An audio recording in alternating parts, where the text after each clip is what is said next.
okuva mu mwaka gwa 2018 Kamada Mugabe atera okweyita Shakur nga mutembeeyi mu kisenyi mu Kampala ne Herbert Lukwago nga bbulooka wa ttaka mu Makindye Ssaabagabo babadde battunka n'emisango egiwerako omuli okuwamba n'okutta abakazi mu kibuga Kampala naddala ku paaka empya.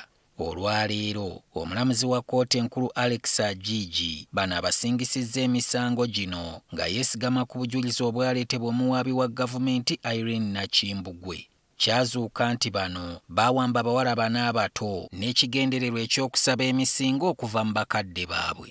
Abawala abattibwa kuliko Joan Namazzi, Mire Nalule, Halima Nabwanika ne Rose Nakisekka. Mugabe Kamada Shakur asingisiddwa emisango 4 omuli okuwamba n'okutta, so nga ye Lukwago asingisiddwa omusango gumu gwa kutta. Omulamuzi Agigi agambye nti kyennyamiza okulaba ng'abaana abawala abato bati battibwa mu bukambwe obw'ekitalo olwo ab'eŋŋanda zaabwe ne basigala mu kunyolwa okutagambika, kale nga kikulu okulaba ng'eggwanga teriddamu kulaba ku njega gye lyayitamu mu 2018 bano nga bakyalya butaala.